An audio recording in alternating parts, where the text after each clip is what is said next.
Good afternoon and welcome to my Friday ramblings. I think I alluded to it last week, but this has been a rather challenging week. Probably not quite as bad as I thought it might have been, but as I tend to get a little bit over anxious when I'm looking at my timetabling, I sometimes wonder whether I'm going to be able to fit it all in. So started on Monday by a trip to Melbourne. It's always a bit of a pain getting to Melbourne for just a day meeting. I had to fly out at 6:30 for a mass that started at 11 a.m. And then coming home, at least I wasn't delayed longer than an hour, but was still, instead of getting home at 6 o'clock, I didn't get home till 8 o'clock by the time it was all messed around.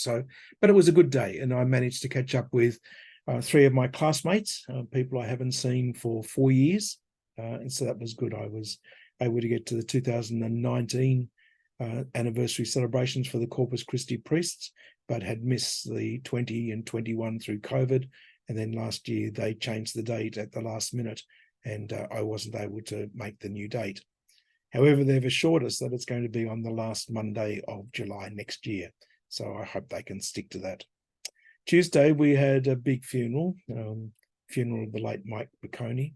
And that was a wonderful celebration. And it was a good opportunity for a lot of people to gather to remember his story and to celebrate his faith journey.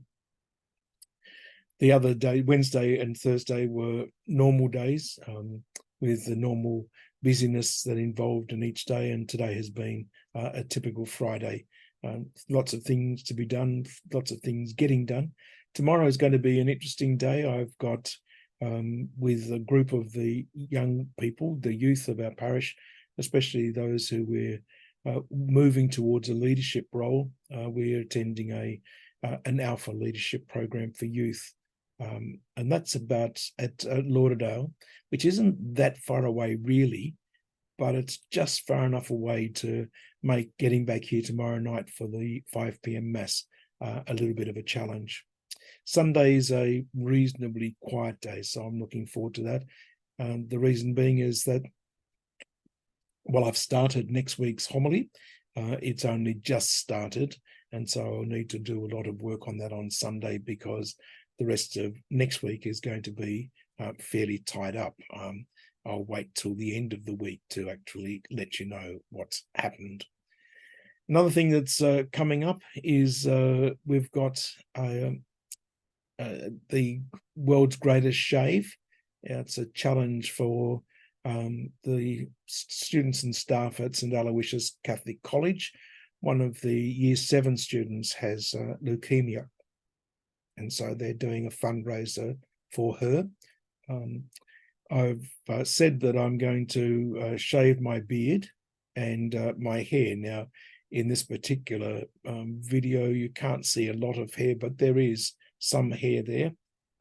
Yeah, I won't try and, yes, you can see it on the side. There's some hair there. One of my siblings, immediately when I made mention of it, just simply wrote Father Kojak. I mentioned that to a few people, and there was some very, very blank looks. So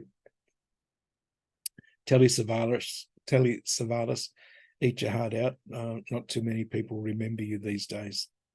Anyway, that's going to happen in 3 weeks' time. So by the time the 29th of September comes around, I'll either have lots of Norman Gunston type pieces of tissue stuck on my head, or I'll be completely bald. Whichever happens, we'll see what goes on.